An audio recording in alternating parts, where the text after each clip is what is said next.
Viral ngayon ang video ng batang nangingisay umano dahil sa sobrang paggamit ng gadget. Posible nga bang mag-seizure dahil lang sa babad sa cellphone? Nasa frontline ng balitang yan si JC Cosico. Spoiler alert!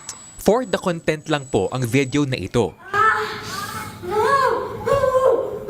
Sa scripted na video ng content creator na si RC Del Manuel, biglang nangisay ang batang babad sa paggamit ng gadget. Nataranta naman kuno ang kanyang ama, dyan na naputol ang video. Sa caption ng creator niyan, nagbabala pa siya na bantayan ang mga batang mahilig gumamit ng mga gadget. Maging aral daw sana ang video sa hindi magandang resulta ng anumang bagay na sobra. Pag-amin naman ng content creator sa News 5, hindi actual scene ang in-upload niya. Bagamat libo-libo ang nakapanood ng scripted video na yan, meron ding iba pang ganyang video na nag-viral online at napanood ni Mommy Jezebel. Labis daw siya nag-aalala sa tila sinasabing masamang epekto sa kalusugan ng sobrang pagsa-cellphone. Meron pa naman siyang 7 taong gulang na anak.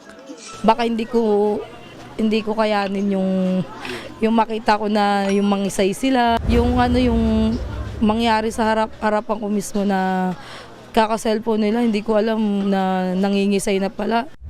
Pero ayon sa pediatric neurologist na si Dr. Madeline Grace Sosa, wala pang anumang pag-aaral na nagsasabing nagdudulot nga ng pangingisay o seizure ang labis na paggamit ng gadgets. Sa kabila niyan, merong mga taong may tinatawag na photosensitive epilepsy. Sila ang posibleng mangisay dahil sa paggamit ng gadget. Natitrigger ng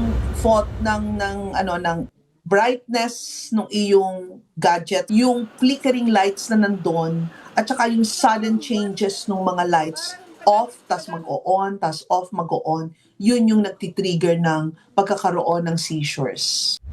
Isa pang trigger ng epileptic seizure ay kapag napuyat ka kaka-cellphone. Yung isang study din kasi sinasabi, pag mahaba yung screen time mo, mas less yung time mo to sleep. Nagkakaroon ka ng sleep deprivation. Hindi ka natutulog ng maayos, hindi ka nakaka-rest ng maayos, short yung time para mag-rest yung brain mo. Payo ng mga eksperto sa mga magulang, limitahan ang screen time ng mga bata.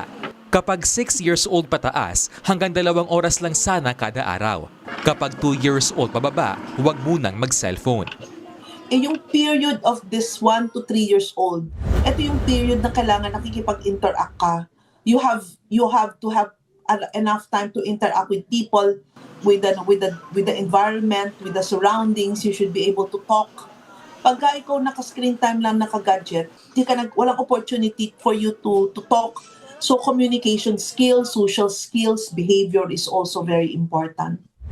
Sakali namang may makaranas ng seizure, dapat daw ihiga ang pasyente at tiyakin nakakahinga ng maayos. Paalala pa ni Dr. Sosa. So, wag nating sasampalin, wag nating kakagatin, kasi kahit ano pong gawin natin, kung hindi pa po matatapos yung seizure, hindi pa po siya matatapos. Dalhin din agad sa ospital kapag lagpas 5 minuto na ang pangingisay. Nagbabalita mula sa Frontline, JC Cosico, News 5. Mga kapatid, Julius Babaw po. Para sa komprehensibo at makabuluhang balitaan at talakayan, mag-follow at mag-subscribe na sa social media pages ng News 5.